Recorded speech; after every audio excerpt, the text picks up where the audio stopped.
Dua atau tiga orang sepakat, dia hadir. Kalau tidak ada kesatuan, maka dia nggak hadir ya. Tapi saya percaya kita semua sepakat. Lalu kita semua bisa nikmati ya, karena setiap kita dalam ibadah ini sangat berarti. Ada Pak Paul di Belanda yang jauh, ada Ibu Pera juga yang jauh, ada Pak Dwi, ada Pak Septianus, ada Opung Brahmana, dan yang lain-lain akan menyusul bersama. Itu pasti ada hal yang besar, terlebih bersama Pak Pendeta Komingguan yang dengan setia, ya luar biasa.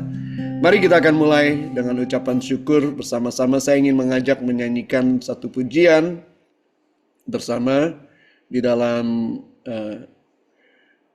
saya bagikan share layarnya sebentar.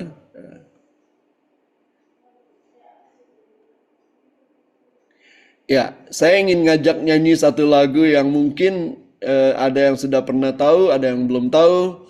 Tapi lagu ini ingin mengingatkan kapan saja, di mana saja, dalam situasi apapun juga, kita tetap harus tahu bahwa kita harus melayani Dia. Amin. Ada waktunya bekerja, ada waktunya berencana, ada waktu bersenang dan waktu bercanda. Tapi waktu itu singkat dan keabadian itu panjang. Waktu sekarang takkan terulang. Ada waktu untuk hidup, ada waktu untuk mati. Kehidupan sekarang akan lalu dan pergi, tapi hidup melayani Yesus itu berarti membuahkan harta abadi. Di mana saja dan kapan saja, layanilah Dia yang rela mati bagi umat manusia.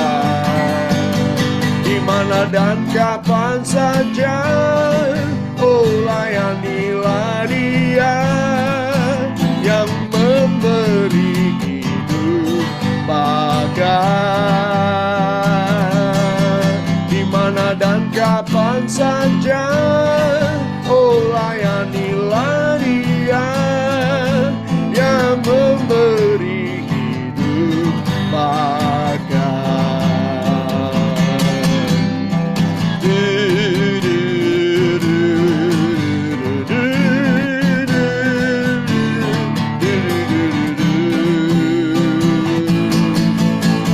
Ada waktu untuk hidup, ada waktu untuk mati.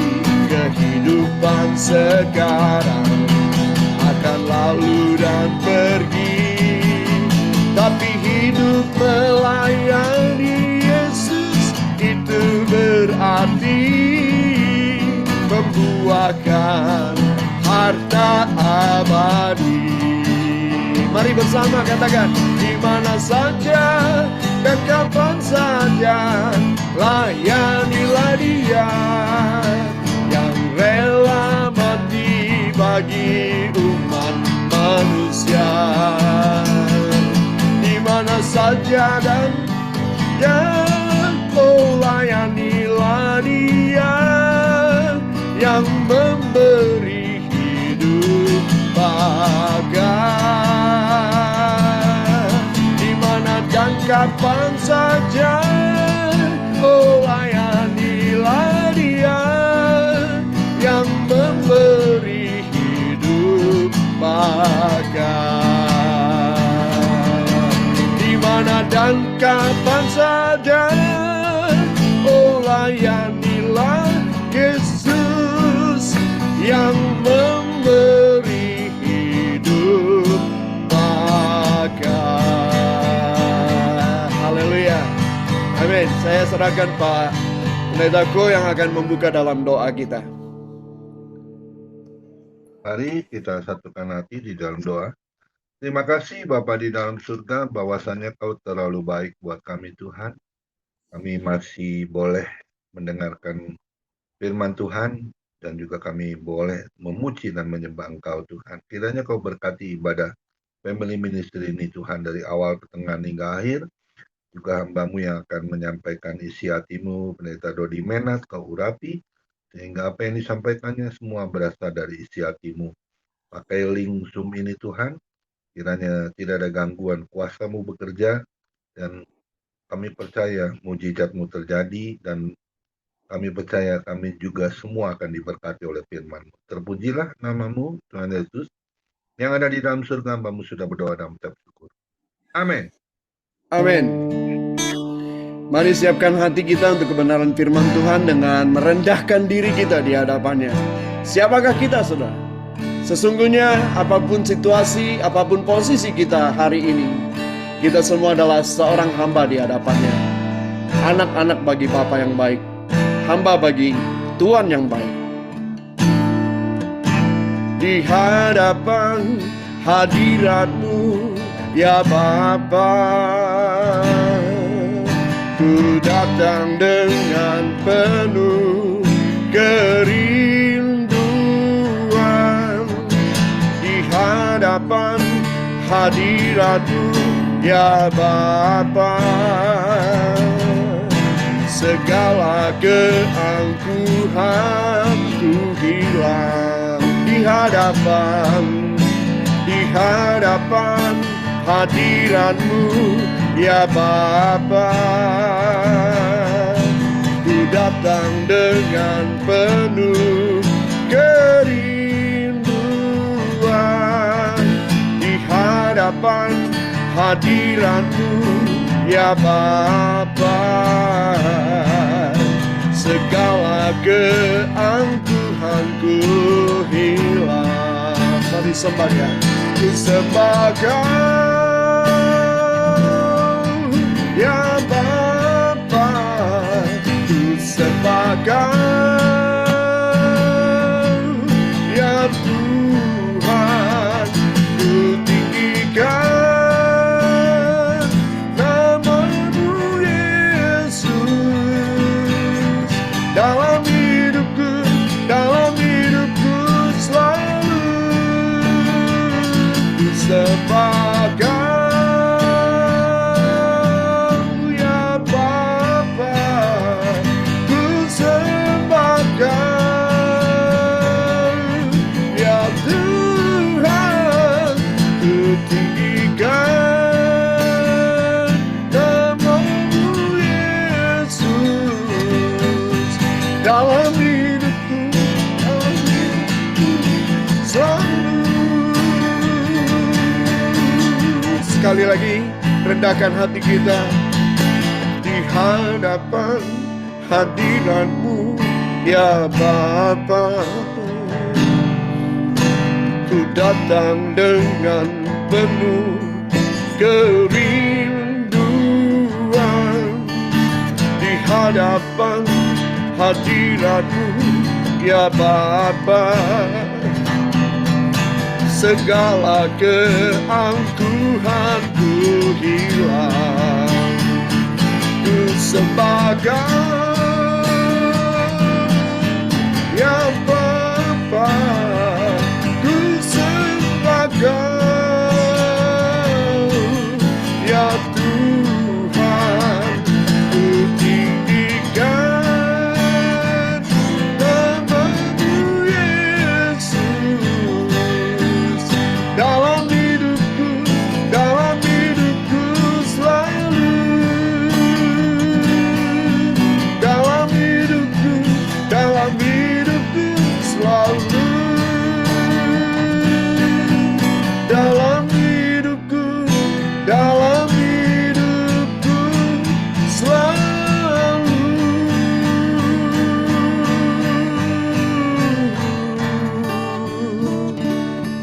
Bapa, kami naikkan syukur pada sore hari ini.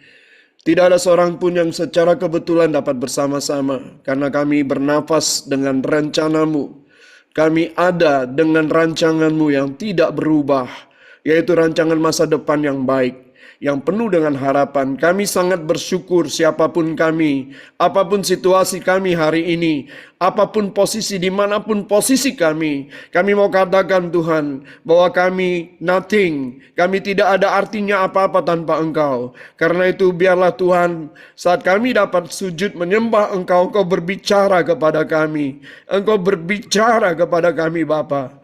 Kami minta Bapa, karena firman-Mu itulah yang menghidupkan kami sampai hari ini. Firman-Mu itulah yang membawa masa depan kami untuk terus dapat melayani Engkau. Terima kasih Bapa, berkat-Mu atas kami semua, baik hamba yang menyampaikan, hamba-hamba-Mu semua yang mendengarkan, dan setiap kami diberkati melalui pimpinan kuasa Roh Kudus-Mu. Terpujilah nama-Mu Bapa. Dalam nama Tuhan Yesus kami sudah berdoa dan mengucap syukur. Haleluya, haleluya. Amin, amin, amin, amin. Ya, shalom Bapak Ibu yang terkasih. Saya sangat diberkati bisa bersama-sama Bapak Ibu semua sore hari ini. Sungguh saya tidak basa-basi, tapi saya merasa ini kesempatan yang baik, dan selalu saya menerima apapun yang ditawarkan, kesempatan yang ditawarkan oleh Pak Komingguan untuk menyampaikan firman. Kenapa Bapak Ibu? Karena ini kesempatan. Ya, kapan waktunya kita tidak pernah tahu berhenti kapan. Bahkan bukan saja kematian Bapak Ibu yang menghentikan kita. Saat kita sakit pun, saat kita sudah nggak bisa ngomong juga menghentikan. Saat kita juga sakit kepala, sakit gigi juga menghentikan kita untuk berbicara dengan baik, untuk menyampaikan sesuatu dengan baik, saudara ya. Puji Tuhan ya, karena itu saya sampaikan satu kebenaran firman Tuhan dari dasar apa yang saya renungkan tentang 80 tahun ya. Saya memang sudah siapkan PowerPoint, tetapi karena belum selesai, saya tidak mau tanggung, jadi saya minta maaf tanpa PowerPoint. Tapi intinya adalah saya mulai dengan Keluaran 7 ayat 7. Di sana dikatakan bahwa peristiwa Musa disuruh Tuhan menghadap Firaun. Ya, Musa disuruh Tuhan menghadap Firaun, sehingga pada saat itu ada satu kata, satu angka keluar dari Keluaran 7 ayat 7 ini berkata tentang angka 80. Yang dimana dituliskan, adapun Musa berumur 80 tahun dan Harun 83 ketika mereka berbicara kepada Firaun. Ada peristiwa pengutusan Musa, ada peristiwa besar, bukan sekedar pengutusan atau urusan Musa pribadi dengan Allah, enggak Bapak Ibu Saudaraku. Ada urusan besar di balik semua ini. Urusan besar yang sampai hari ini saudara, itu masih berlaku. Dulu kalau Musa tidak taat, mungkin juga ada banyak pengaruh bagaimana nasib bangsa Israel sampai hari ini. Ya pasti Tuhan, kalau ada orang yang tidak taat ya Musa tidak dapat bagian. Tetapi ceritanya berbeda. Tapi Musa taat, dan Musa mengukirkan di usia 80 tahun. Dia lakukan dengan taat, datang kepada Firaun dari sebuah peristiwa di mana dia harus mentaati perintah Tuhan, membawa keluar bangsa Israel dari penindasan bangsa Mesir, saudara. Bangsa Yahudi keluar dari Mesir. Saudara, ini satu peristiwa buat Musa di usianya yang ke-80, dan Harun dikatakan 83, berarti Harun kakaknya, lalu ada Miriam lagi kakaknya, saudara. Kita bersyukur bahwa dapat melihat peristiwa ini. Dan saya singkat cerita karena ini cerita Alkitab yang kita semua tahu. Peristiwa ini kemudian bagaimana cara Tuhan membawa Israel keluar dari Mesir. Itu dengan lika-liku yang luar biasa. Sehingga terjadilah tulah, saudara ya. Firaun tidak mau mengeluarkan. Terjadilah tulah sehingga ada sampai 10 tulah. Nah, 80 tahun ini kita akan lihat sebagaimana peristiwa besar ini. Maka 80 tahun ini jangan dianggap usia senja. Mungkin Bapak Ibu 50, sudah 60, sudah merasa senja hari ini. Pak Paul juga yang sudah 60 hampir 70, ya, opung yang 70 lebih. Dan dikatakan mungkin kita merasa senja. Tapi saya mau katakan Pak sore ini, fajarkan senjamu. Maksudnya bangkit untuk tidak merasa cepat tua Bapak Ibu ya. Memang kekuatan fisik menurun. Tetapi yang kita harus tahu bahwa rencana Allah itu besar dalam hidup kita. Kalau Musa punya bagian, kita juga punya bagian. Ya, ini pelayanan terbesar buat Musa diawali di usia 80 tahun. Mungkin kita sudah mengawali pelayanan di usia 20, 30, usia 10 bahkan sudah benar-benar menyerahkan diri sama Tuhan. Tapi bayangkan, Musa mau keluar atau taat dimulai dari usia 80 tahun. Jadi bayangkan seorang yang mau membuat satu usaha besar di dunia hari ini saudara ya. Dia di usia 80 dia baru mau buat PT, dia mau buat usaha saudara. Orang mungkin pikir ini orang gila. Tapi cara Tuhan memang seperti itu. Dan Musa memulai pelayanan terbesarnya dalam hidupnya di usia ke-80. Dan hal ini juga mengingatkan bahwa Tuhan itu tidak terikat dengan usia. Buat Tuhan usia bukan masalah Bapak Ibu. Jadi yang penting bagaimana sikap kita dan taat. Dalam konteks inilah saya akan mengajak Bapak Ibu pertama melihat bagaimana Musa ya secara pribadi. Yang kedua ini penting Bapak Ibu. Yang kita mau lihat secara makna angka 80 tahun ini berkaitan dengan apa? Ya, jelas berkaitan dengan 80 tahun usia kemerdekaan bangsa kita, yaitu bangsa Indonesia. Wah, ini luar biasa saudara. Ada kaitannya 80. Gak kebetulan. 80. Ya, presiden kita bilang dia suka angka 8 saudara. Ya, ini 80.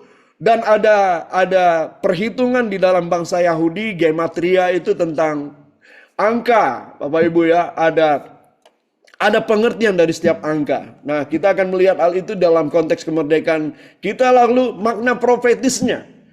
Apa makna profetisnya dari 80 ini, Bapak Ibu ya? Itu sebabnya sore hari ini kita sudah mulai dengan Musa tadi. Musa dalam konteks Alkitabiah kita yang kita baca, dia dibesarkan di istana Mesir dengan cara Tuhan yang luar biasa ya. Kita tahu cerita itu. Habis 40 tahun dalam istana. Dalam kondisi apa saudara? Kondisi yang sama sekali di luar dari sentuhan-sentuhan ilahi. Yaitu maksudnya hubungan relasi Musa dengan Tuhan. Jelas. Yaitu ada juga ditulis dalam Kisah Rasul 7 ayat 23. Ayat 30 dituliskan demikian. Lalu pada usia yang 80 Tuhan panggil Musa. Ya, menghadapi Firaun yang hatinya dikeraskan Tuhan. Sengaja memang hatinya dikeraskan Tuhan, dengan kata dikeraskan oleh Tuhan sendiri itu. Maka kita bisa melihat bahwa jangan khawatir dan takut tentang apapun juga selama kita hidup. Karena tangan Tuhan itulah, bagi orang percaya tangan Tuhanlah yang menentukan hidup matinya. Bagi orang percayalah tangan Tuhan itu yang menentukan nasib dirinya, nasib keluarga, nasib bangsanya. Ya. Sehingga hati raja dikatakan seperti batang air di tangannya Allah dan dialirkan kemana dia mau. Kalau dia tutup batang air itu saudara, itu artinya juga tangannya Tuhan. Firaun keras hatinya. Seakan-akan tertutup saudara. Ya siapa yang ini? Tuhan tutup. Kenapa? Dengan tujuan satu saudara. Memakai Musa. Memakai Musa untuk membawa satu sejarah orang percaya sampai detik hari ini. Itu luar biasa sekali kan Bapak Ibu. Kita bisa lihat itu dari Keluaran 7 sampai Keluaran 12. 10 itulah sampai hatinya Firaun terbuka. Dan karena anaknya satu sulungnya mati di tangannya saudara. Dan dia baru berani, dia baru menyerah kepada tangan Tuhan saudara. Dan tidak itu saja, kita masih melihat keluar dari Mesir saudara.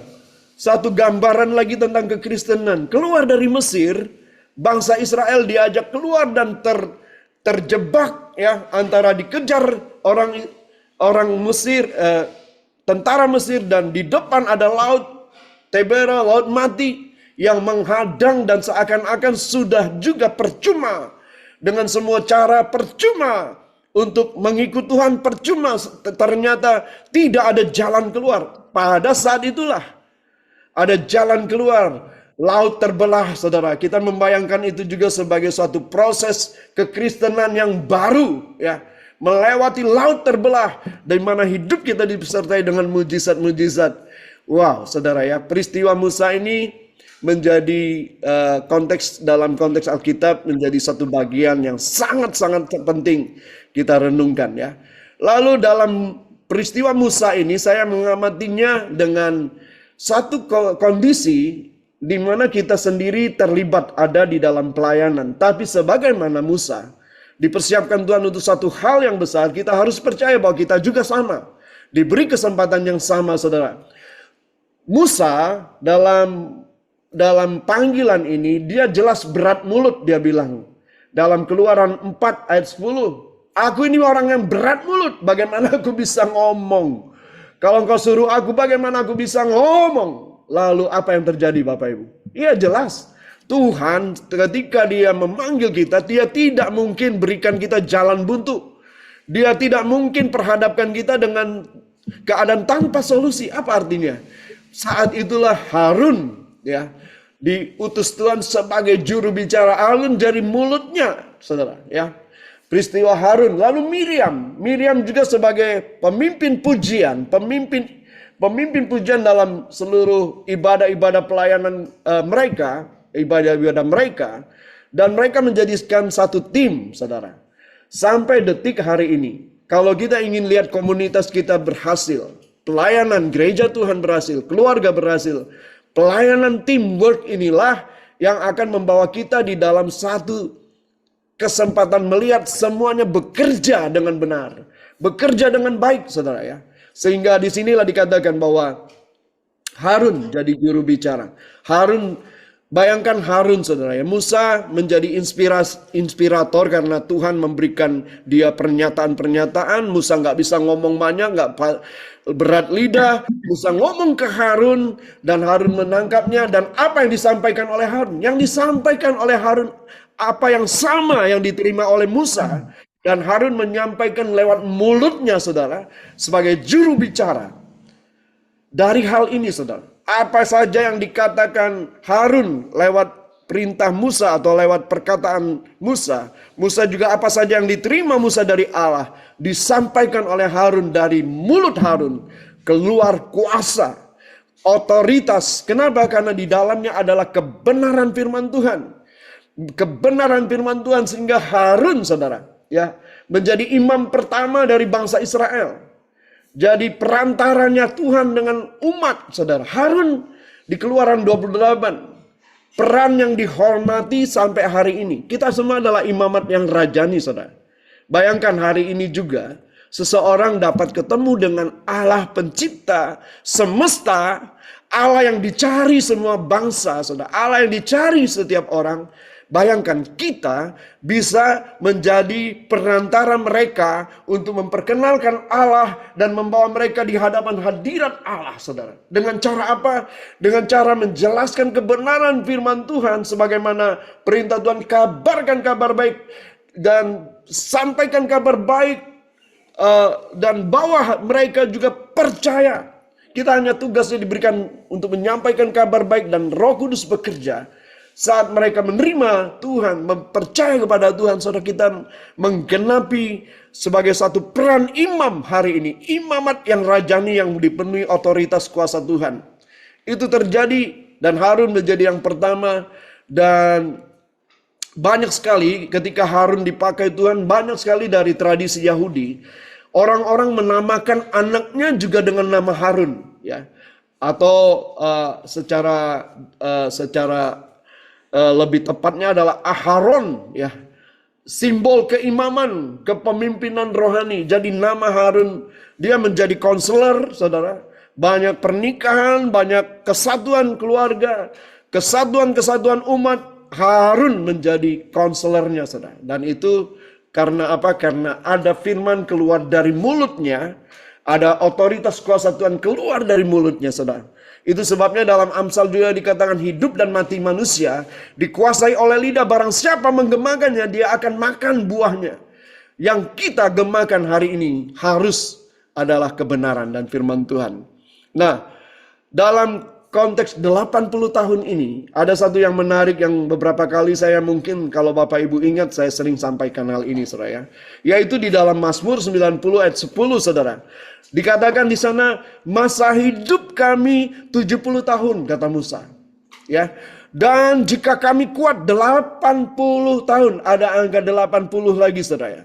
Jika kami kuat 80 tahun, lalu ditambah lagi, dan kebanggaannya adalah kesukaran dan penderitaan. 80 tahun tapi bangganya hanya soal kesukaran, soal sakit penyakit, soal masalah yang tidak pernah tuntas, soal hutang piutang, soal sakit ini sakit itu, dan soal kesulitan-kesulitan hidup, penderitaan batin, saudara, penderitaan fisik juga. Itu menjadi kebanggaan, menjadi buah bibir kita di usia 70, 80 tahun, saudara. Dan juga di sini dituliskan sebab berlalunya buru-buru dan kami melayang lenyap, seakan-akan aduh, hidup ini hanya dipenuhi hidup cuma sekali kok, hidupnya susah terus begitu, saudara. Jadi ada kata 80 ini saya mau kembali ingatkan, saudara. 80 tahun itu adalah kata-kata Musa, karena Mazmur 90 sampai Mazmur 106 adalah doa Musa, saudara. Sehingga itu menjadi bagian di mana Musa, bagian dari pelayanan Musa. Mengapa Musa menyebutkan angka 80?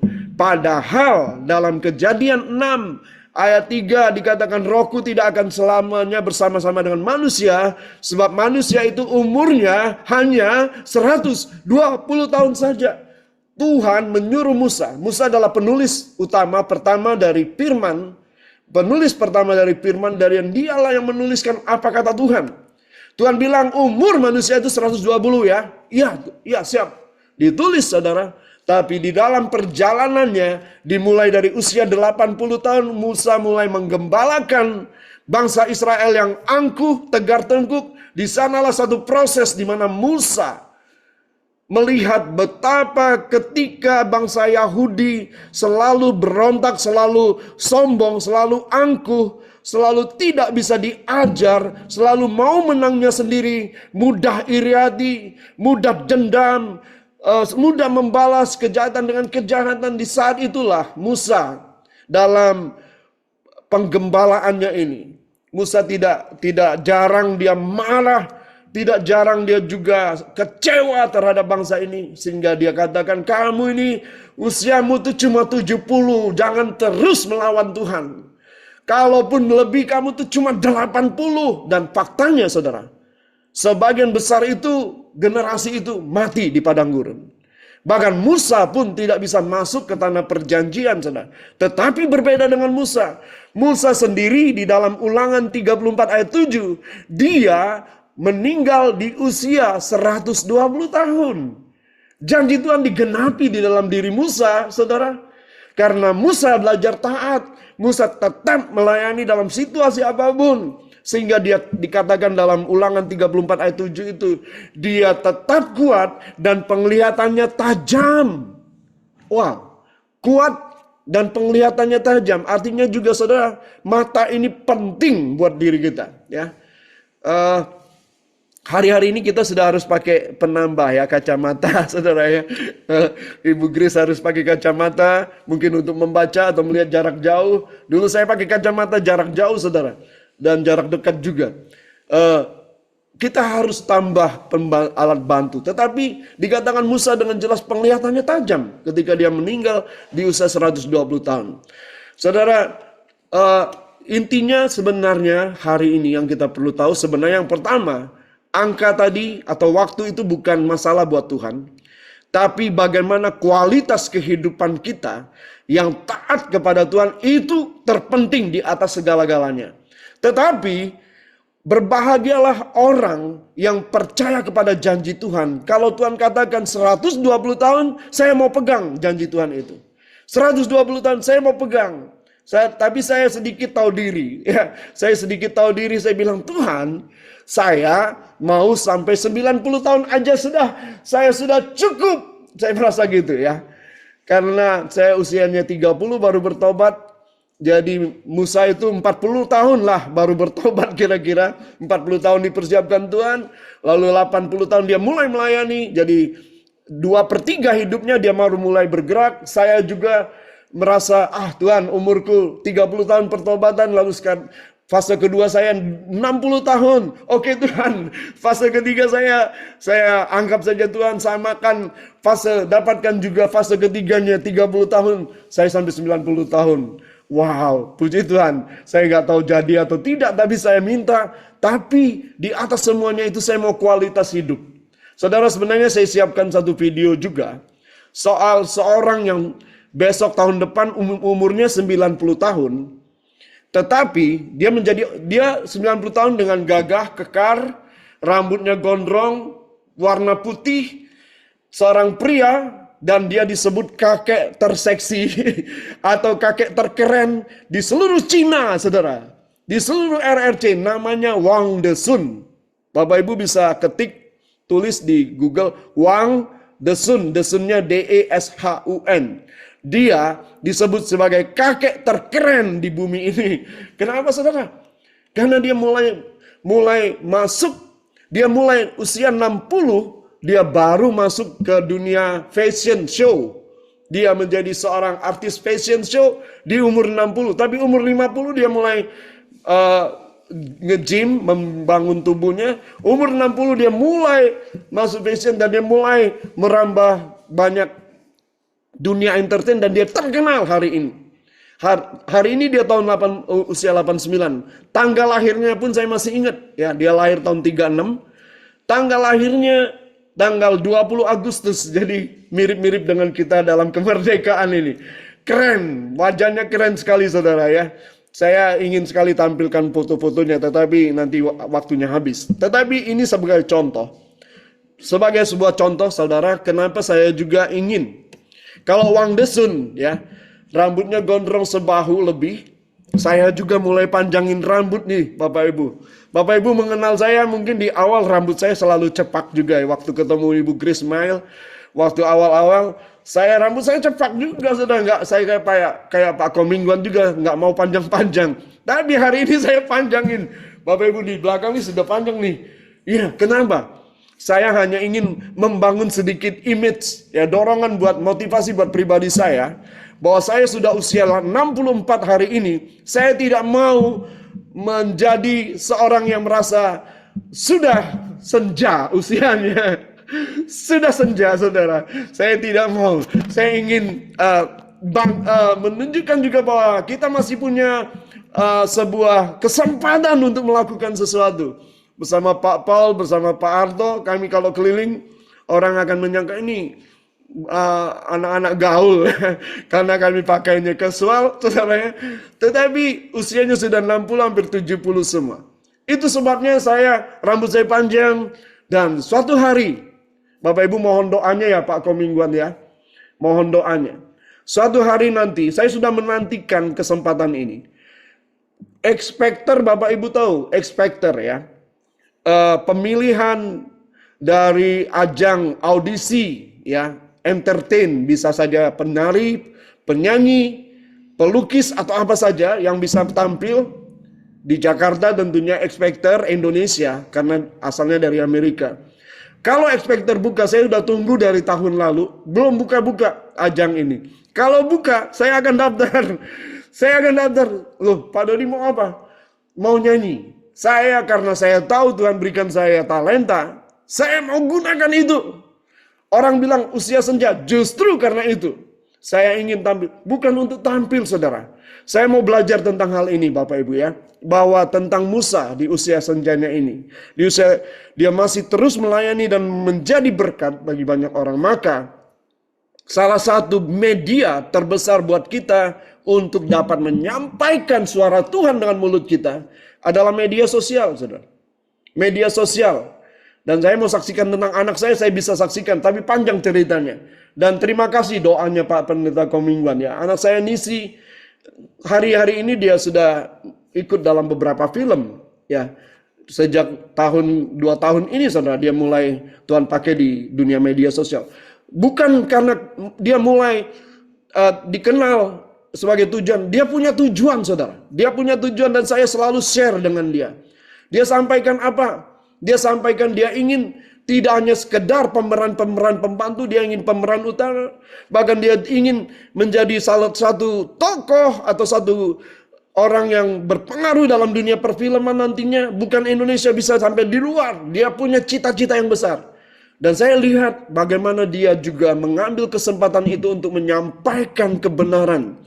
Di mana saja dia selalu sampaikan nilai-nilai kebenaran. Saya cerita kepada dia, hari ini engkau keluar dari 4 tembok gereja. Engkau Tuhan bawa keluar untuk menyampaikan ke dunia luas bagaimana nilai kebenaran kerajaan Allah, bagaimana harus dilakukan. Dan banyak anak-anak, banyak viewernya, banyak followernya yang selalu ikut ketika dia live, saudara. Dan itu menjadi bagian. Lalu ketika kita bisa gunakan ini, gunakan radio, gunakan TV, di mana kita bisa bebas juga menyampaikan nilai-nilai kebenaran. Mengapa tidak, jikalau itu tempat yang Tuhan tempatkan bagi kita. Nah, jadi tentang ini, saudara, peran kita juga tadi, ya, bagaimana Musa, ya, kita dapat melihat dia diberikan umur panjang. Lalu 80 tahun ini, yang kedua, poin kedua, adalah bagian dari sejarah kemerdekaan bangsa kita. Ini benar-benar peristiwa yang paralel, 80 tahun, saudara. Tahun ini kita sudah memasuki usia 80. Seharusnya, ya, cita-cita proklamasi yang sudah dimulai sejak awal kemerdekaan seharusnya sudah membawa hidup bangsa kita dalam kemakmuran dan keadilan sosial, saudara. Sebagaimana dicita-citakan oleh founder bangsa kita ini, ya. Seharusnya garis besar haluan negara pun sudah disusun, ya. Sudah disusun, tetapi faktanya degradasi, penurunan secara luar biasa, saudara, di berbagai sektor sosial, ekonomi, apalagi dalam dunia politik dan hukum. Kita semua jadi saksinya detik hari ini. Kita bisa cerita sepanjang malam ini untuk masalah ini. Tapi kalau kita hanya cerita, itu semua tidak akan ada artinya, saudara. Kita harus mulai memikirkan apa yang seharusnya di angka 80 ini kita harus kerjakan sebagai umat Tuhan. Ya, terjadi krisis integritas maksud saya. Korupsi, KKN, ya, terjadi di tengah-tengah keadaan bangsa kita ini. Dan itu bukan di tengah bangsa. Kalau kita kembali, nah, yang paling saya sedihkan adalah kita seringkali memang senang untuk membicarakan kelemahan. Kalau bangsa, pemimpin jelas. Tapi kalau kelemahan diri kita sebagai gereja, kita sering bahas juga. Tapi itu juga tidak menolong kita. Tetapi kita juga melihat fakta bahwa gereja juga ada degradasi dalam gereja-gereja. Dalam kepemimpinan, banyak degradasinya. Tapi kita harus tetap kembali gereja. Kita orang percaya dipanggil sebagai garam dan terang. Ya. Kita juga sebagaimana Yeremia 29 ayat 7. Kita dipanggil untuk bertanggung jawab atas kota kita masing-masing. Lewat apa ya? Lewat doa, ya Pak. Lalu bagaimana kita juga tetap mempercayai dan memperkatakan Indonesia emas 2030 sampai 2045 atau 2025 sampai 30 itu Indonesia emas. Saudara, kita harus percaya. Nah, ketika kita melihat apa yang terjadi di dunia politik, bisa satu hari bisa berubah.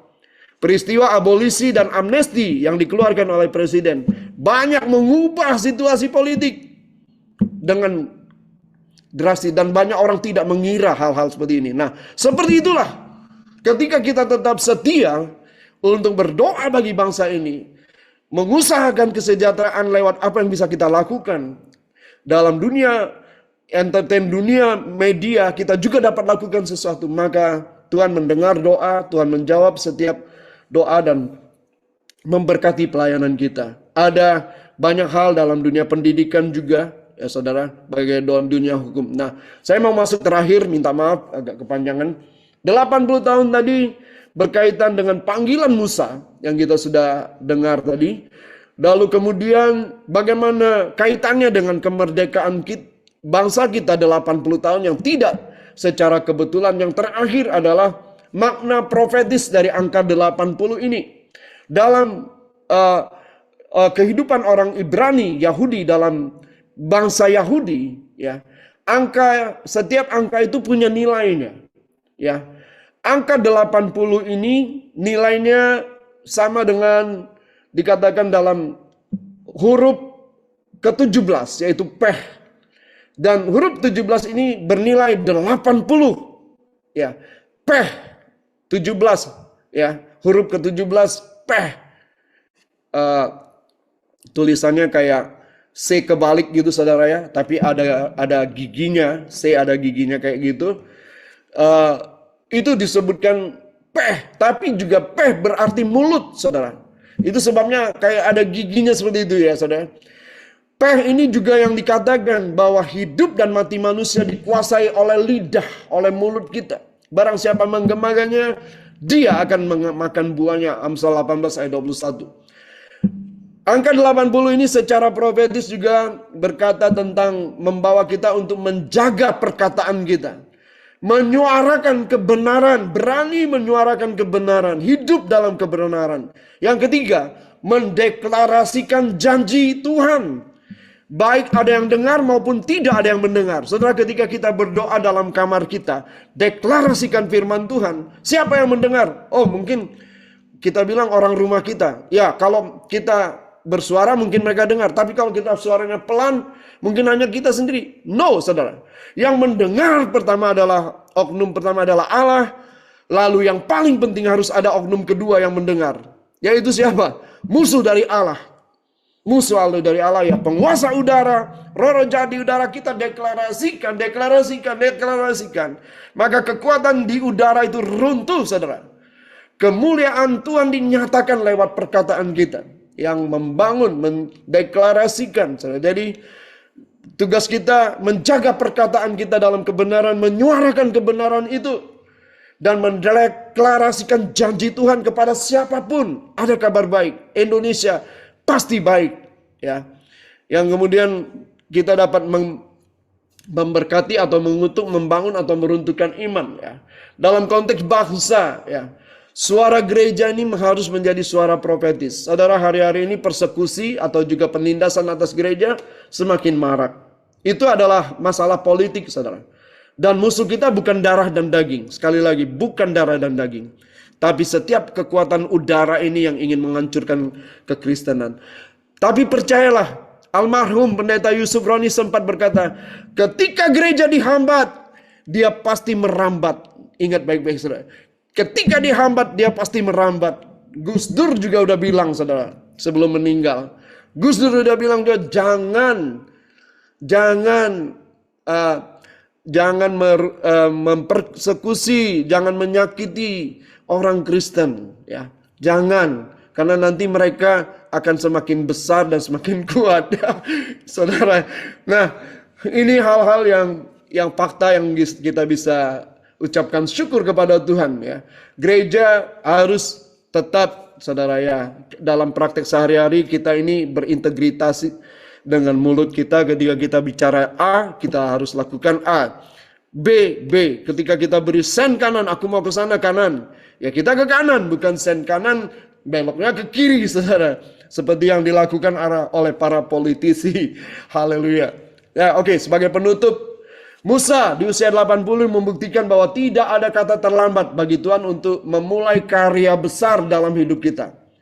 Katakan juga bahwa tidak ada kata terlambat untuk Tuhan memulai karya besar di dalam family ministry untuk menjadi berkat yang lebih besar bagi banyak orang, saudara.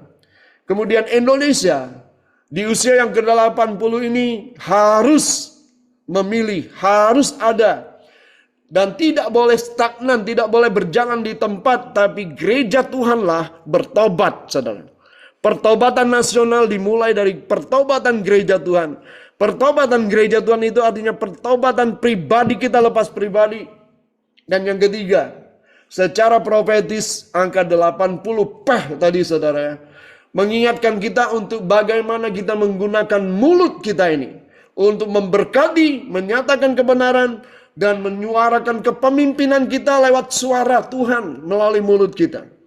Lewat media sosial kita bisa menyampaikan suara Tuhan. Media ini saudara di YouTube melalui pelayanan family ministry ditolong atau dilayani khusus oleh Pak Septianus Siregar sudah jadi berkat untuk apa? Untuk jadi berkat bagi banyak orang. Suatu hari pasti doakan suatu hari yang mendengar khotbah lewat channel family ministry ini. 1-2 orang bertobat yang kita nggak pernah kenal. Suatu hari mereka akan Tuhan nyatakan di tengah-tengah kita. Oh, Pak, saya bertobat ketika mendengar khotbah Ibu Grace Mail. Saya ingat ibu itu rambutnya putih, berkacamata, cantik walaupun usianya katanya sudah senja. Tapi ternyata waktu dia sampaikan kebenaran firman Tuhan, hati saya hancur. Sekarang saya mau bersaksi. Siapa Bapak? Saya dari Afrika Selatan. Nama saya ini. Wah, kita bisa kaget-kaget saudara ya. Tapi itu fakta bahwa itu apa yang kita lakukan di dalam Tuhan adalah hal-hal besar. Kiranya firman Tuhan dan renungan ini menjadi kekuatan baru bagi kita, dan mari kita mengucap syukur di dalam doa kita. Mari Bapak Ibu kita mengucap syukur untuk kasih Tuhan. Dan saya akan akhiri dengan berdoa dan kita sebentar untuk kembali merendahkan diri kita di hadapan Tuhan. Terima kasih Tuhan Yesus. Yesus Tuhan dan Allah kami, Engkau layak menerima pujian, hormat dan kuasa, sebab Kau telah ciptakan segalanya.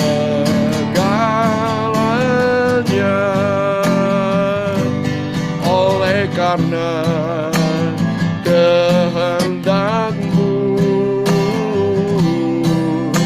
semuanya itu telah ada dan diciptakan untuk kemuliaan-Mu.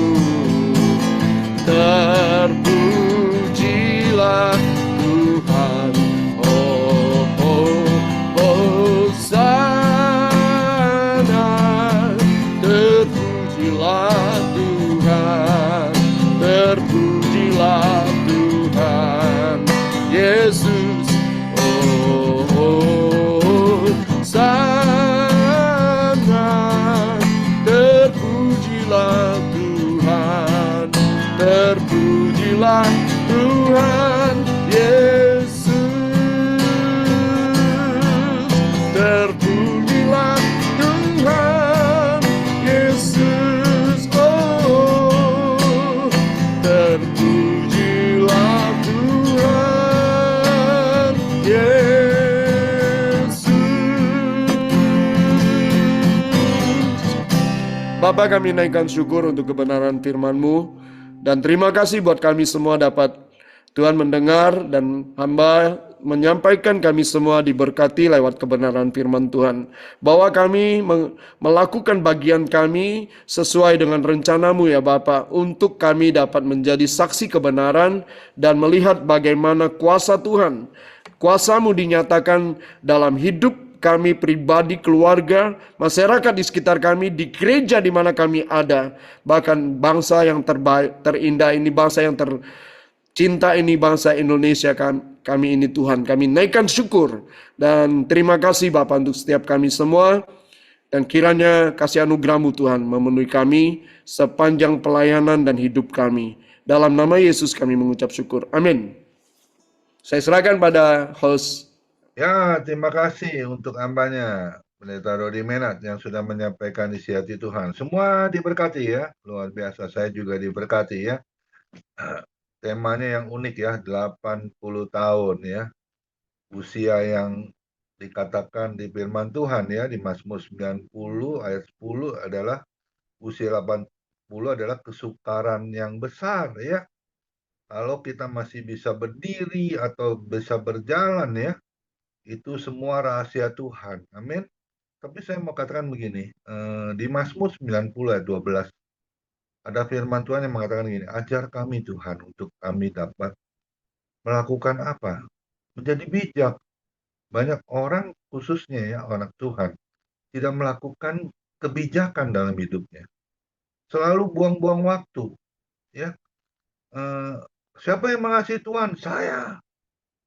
Tapi Yohanes 14 ayat 15 bilang apa? Jika engkau mengasihi aku, engkau harus mentaati segala perintah-perintahku. Sudahkah kita mentaati perintah Tuhan? Contohnya apa? Mentaati perintah Tuhan. Melakukan, jadi pelaku firman. Ya, 1 Petrus 4 ayat 2 itu selalu saya pegang ya. Kita ini semua punya waktu sisa. Sisa apa? Sisa hidup. Saya udah usia 62 tahun. Tadi Pak Dodi bilang dia sudah 64 tahun. Ya, bahkan ada yang 70 ke atas ya. Berarti kalau kita berhitung dari 80 tahun, tinggal dikurangin aja berapa tahun lagi kita bisa hidup. Itu kalau kita hitung. Tapi semua ada di dalam kedaulatan Tuhan. Amin. Kita nggak bisa tawar-menawar. Ya, tapi saya selalu pegang itu 1 Petrus 4 ayat 2. Supaya waktu yang sisa, jangan kau pergunakan untuk keinginanmu. Tetapi biarlah kehendak Tuhan yang jadi. Itu yang harus kita lakukan. Ingat Efesus 2 ayat 10. Kita ini buatan Allah di dalam Kristus Yesus yang mana telah dipersiapkan Tuhan untuk kita melakukan pekerjaan baik. Nah, buat kita ini pertanyaan masing-masing ya. Sudahkah kita melakukan pekerjaan baik buat Tuhan? Ya, banyak orang bilang, nanti Tuhan, kalau aku diberkati, nanti Tuhan, saya masih belum bisa. Ya. Jadi kita tawar-menawar kadang-kadang seperti itu. Tapi di family ministry nggak ada yang seperti itu. Amin. Kita harus lakukan. Ya. Ingat satu pujian. Jangan sia-siakan waktu yang Tuhan beri. Hidup ini harus jadi berkat. Amin. Kapan jadi berkatnya? Sekarang waktunya. Amin. Saya berdoa terus buat Pendeta Dodi Menat ya. Ketiga anaknya pasti akan menjadi penerus ya buat hambanya Pendeta Dodi Menat yang selalu setia melayani Tuhan. Tuhan Yesus tidak akan tinggal diam. Anaknya Nisi, Selo, Jason Menat yang selalu saya doakan pasti jadi hamba Tuhan. Amin. Bagi Tuhan tidak ada yang mustahil. Ingat Yakobus 5 ayat 16 ya. Itu orang benar bila kita doakan itu besar kuasanya. Amin. Yuk lakukan. Bersama Yesus tidak ada yang suka. Bersama Yesus kita lakukan perkara yang besar. Amin. Family ministry akan jadi berkat. Ya. Kita pun harus berani jadi berkat. Ini aku Tuhan.